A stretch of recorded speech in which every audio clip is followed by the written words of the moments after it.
जय गुरुदेव। बहुत आनंद की बात है कि भगवान शिव शंकर के दिव्य ज्योतिर्लिंगों की चर्चा कर रहे हैं। इस संसार में भगवान शिव शंकर के 12 ज्योतिर्लिंग 12 आदित्य की तरह प्रकाश कर रहे हैं, ज्ञान का आलोक फैला रहे हैं, मुक्ति का मार्ग दिखा रहे हैं, चित्त चेतना में आह्लाद, दिव्यता, भव्यता और अप्रतिम भगवदीय कृपा का प्रसाद दे रहे हैं। भगवान शिव शंकर के ये ज्योतिर्लिंग अत्यंत महनीय हैं। संपूर्ण विश्व में यह पवित्र धरा, यह जो आर्यावर्त है, भारतवर्ष है, पवित्र अमृत क्षेत्र है।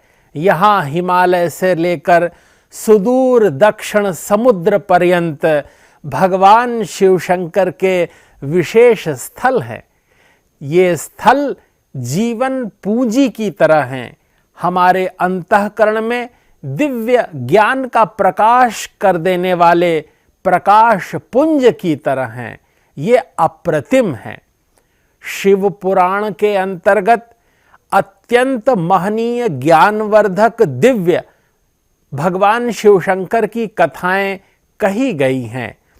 रुद्र संहिता में, कोटि रुद्र संहिता में, शतरुद्र संहिता में, कैलाश संहिता में, उमा संहिता में और वायवीय संहिता में भगवान शिव शंकर की विभिन्न कथाओं का अत्यंत रोचक वर्णन है। भगवान शिव शंकर सती के साथ रहे, मां भगवती पार्वती आईं, कैलाश पर भगवान भोलेनाथ के सानिध्य में गणेश जी खेलते रहे, कार्तिकेय जी ने संपूर्ण विश्व में अपना पराक्रम दिखाया और अल्प अवस्था में ही राक्षसों का संहार किया। यह शिव परिवार संपूर्ण विश्व का मंगल करता है। इस शिव पुराण की मंगलमयी कथा, जिसे हम भीम शंकर ज्योतिर्लिंग का महात्म्य कहते हैं, यह अत्यंत अप्रतिम है। इसकी चर्चा सुनने मात्र से, इसकी कथा सुनने और सुनाने से अपने अंतःकरण में पवित्रता आती है और संपूर्ण चराचर जगत में भगवान शिव की वह कृपा वत्सलता आशीष बनकर अवतरित होती है। आज हम लोग अत्यंत पावन भगवान के दिव्य भीम शंकर ज्योतिर्लिंग के स्वरूप की पावन कथा कहेंगे। यह कथा कामरूप देश की है।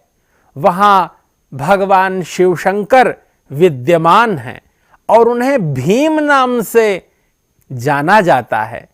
एक अप्रतिम कथा है कि वहां प्राचीन काल में एक भीम नाम का राक्षस रहता था। वह दैत्य अत्यंत दुराचारी था, संपूर्ण चराचर जगत को माया से त्रस्त किए रहता था, किसी को भी शुभ कर्म नहीं करने देता था। पुण्य कर्म करते समय वह अपना हिस्सा मांगता था और उसके कारण संपूर्ण जगत अत्यंत आकुल था। उसकी माता का नाम करकटी था और वह रावण के भाई कुंभकर्ण का पुत्र था। बहुत प्राचीन काल की बात है।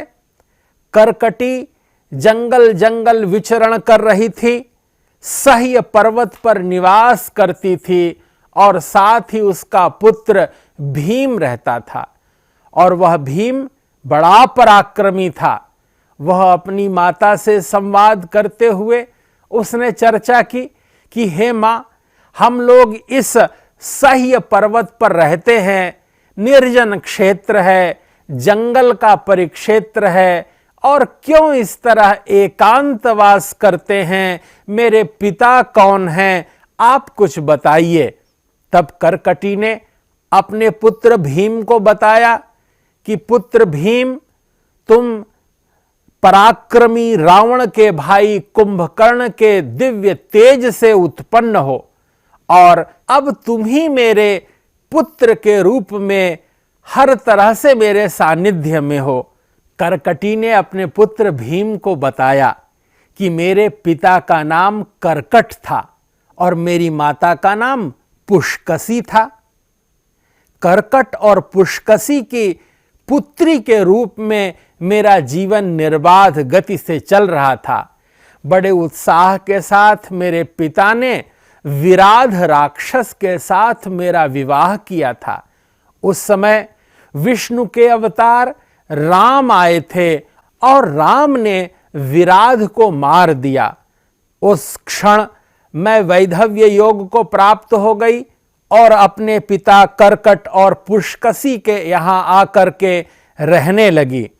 उस समय अगस्त्य मुनि के शिष्य सुतीक्ष्ण बड़े यशस्वी थे और वे विष्णु के भक्त थे। एक बार मेरे माता पिता उनको आहार बनाने के लिए उनके आश्रम में गए और सुतीक्ष्ण बहुत अधिक तपस्वी थे। उन्होंने अपने तप के बल से मेरे पिता कर्कट एवं पुष्कसी को देखते ही भस्म कर दिया और उन दोनों के नहीं रह जाने के बाद मैं यहाँ सह्य पर्वत पर अकेले ही रहती थी। उस बीच कहीं से भ्रमण करते हुए तुम्हारे पिता कुंभकर्ण यहाँ आए और कुंभकर्ण ने मेरे साथ जबरदस्ती की और उसके फलस्वरूप भीम तुम उत्पन्न हुए। तुम अपने पिता के तरह ही बहुत पराक्रमी हो और इस तरह हरि के कारण ही बार बार हम लोगों ने कष्ट पाया है। कुंभकर्ण को भी राम ने युद्ध में मार दिया। यह सुनकर भीम आकुल हो गया। उसने कहा, ये हरि बार बार मेरे परिवार को कष्ट दे रहा है। राक्षस जाति के लिए हरि का विनाश होना चाहिए। और ऐसा विचार करके मन में संकल्प लेकर अपनी मां से अनुमति लेकर वो ब्रह्मदेव की तपस्या करने के लिए घनघोर जंगल में चला गया। 1000 वर्षों तक भीम ने अथक श्रम करते हुए भूरिशः तप किया और उस तप के प्रभाव से ब्रह्मदेव प्रकट हो गए। ब्रह्मदेव ने कहा, तुम्हें क्या चाहिए भीम? भीम ने कहा, भगवान, मैं इस संसार में सर्वाधिक पराक्रमी होना चाहता हूं। मुझे कोई परास्त न कर सके ऐसा आशीष दें।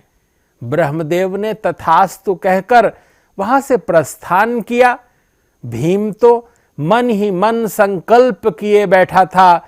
उसने देवलोक पर आक्रमण कर दिया, देवताओं को पराभूत कर दिया, इंद्र को इंद्रासन से उतार दिया और संपूर्ण इंद्रलोक पर अपना साम्राज्य स्थापित कर लिया। मन में हरि के प्रति शत्रुता का बीज लिए वो हरि से युद्ध करने भी गया।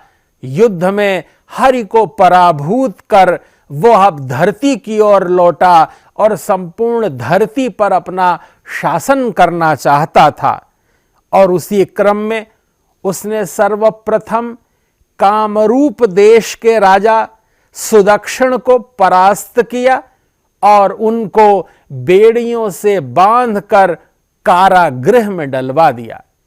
जैसे ही संपूर्ण विश्व में हाहाकार मच रहा था, भीम के पराक्रम से सभी त्रस्त थे। यहां भगवान शंकर का वह परम भक्त सुदक्षिण कारागृह में भगवान शिव शंकर का ध्यान करने लगा।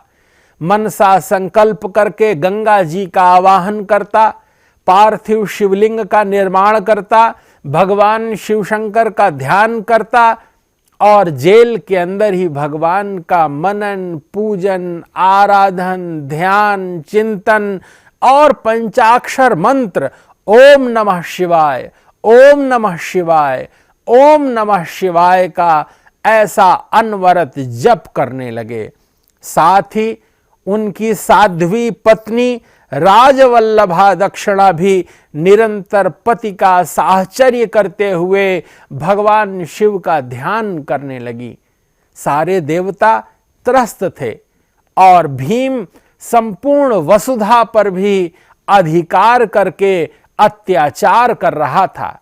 कहीं भी कोई सत्कर्म नहीं हो पा रहा था, कोई पुण्य कर्म नहीं हो पा रहा था। यहां तक कि अग्निदेव को भी उसने आहुतियों को स्वर्ग ले जाने से रोक दिया था। उसके कारण सभी देवता व्याकुल थे। वे सब महाकोशी के तट पर जाकर ऋषि, महर्षि, देवता, गंधर्व और मानव भगवान शंकर का आराधन करने लगे, ध्यान करने लगे और प्रार्थना करने लगे, हे भगवान हमारा उद्धार करिए। भक्तवत्सल भगवान शिवशंकर इस आर्तनाद को सुनकर के तत्क्षण यहां प्रकट हो गए और महाकोशी के तट पर उन्होंने देवताओं, ऋषि, महर्षि और गंधर्वों को संकेत करके कहा कि आप सभी लोग भीम से त्रस्त हैं। अब भीम का अंतिम समय आने को है। हम आपके मन की बात जानते हैं। और भगवान शिवशंकर ने कहा कि आप सभी लोग कामरूप देश के राजा सुदक्षिण के पास जाएं और मेरा संदेश कहें कि वो अत्यंत भाव से मेरा स्तवन पूजन करे और मैं अवश्य ही वहां आकर के भीम से मुक्ति दिलाऊंगा। सभी देवता प्रसन्न हो गए। वे सब अधीर होकर भागने लगे कि वे सब पहले कामरूप देश जाएं और वहां पर राजा सुदक्षिण से भगवान की यह बात कहें। सभी लोग आ गए और उन्होंने सुदक्षिण से यह बात कही। कुछ ने तो अपने रूप को बदलकर वहीं कारागृह में स्थान ले लिया। सुदक्षिण ने तप प्रारंभ कर दिया, अपने अंतर मन को भगवान के चरणों में अनुस्यूत कर दिया। मनसा वचसा निरंतर भगवान शिवशंकर का ध्यान करने से भगवान प्रसन्न हो गए और पार्थिव शिवलिंग का पूजन करते हुए मानो उसने भगवान को वहां स्थापित ही कर दिया था। सुदक्षिण के इस तप से प्रभावित होकर के देख करके सभी लोग स्तंभित थे, अचंभित थे, आकर्षित हो रहे थे। सारे सिपाही व्याकुल चित्त हो रहे थे। उनमें से कुछ ने जाकर के भीम को बताया कि ये राजा सुदक्षिण पुरस्चरण कर रहे हैं, ये तुम्हें मारना चाहते हैं, एक तांत्रिक अनुष्ठान कर रहे हैं।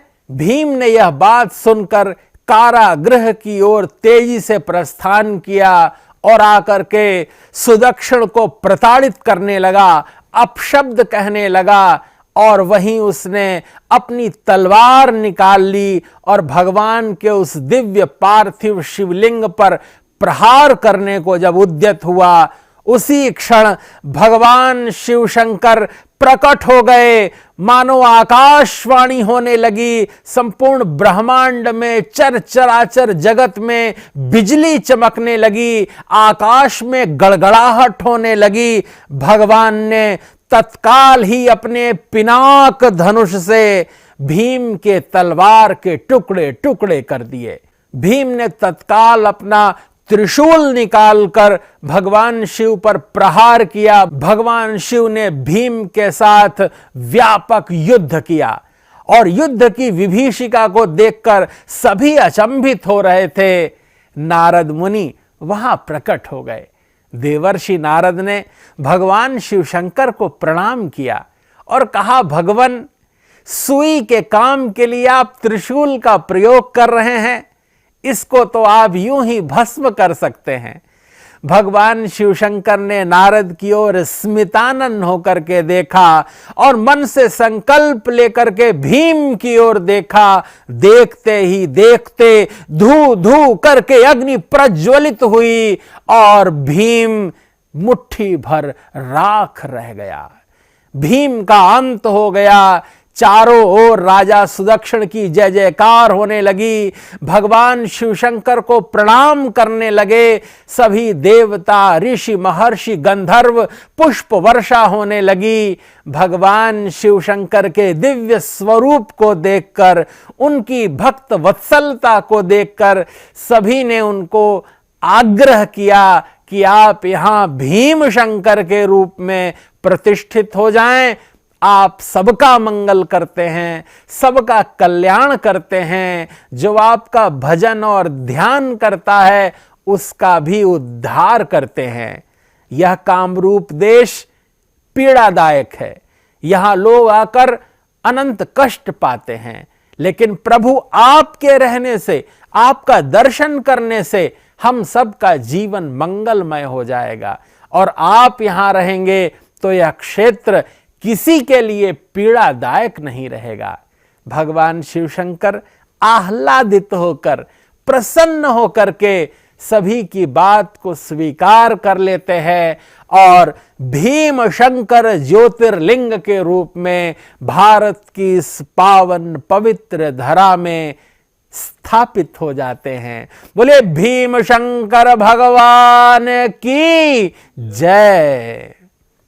भगवान शिव शंकर अपने दिव्य स्वरूप के साथ भारतवर्ष के इस पावन परिक्षेत्र में सदा सदा के लिए स्थापित हो गए।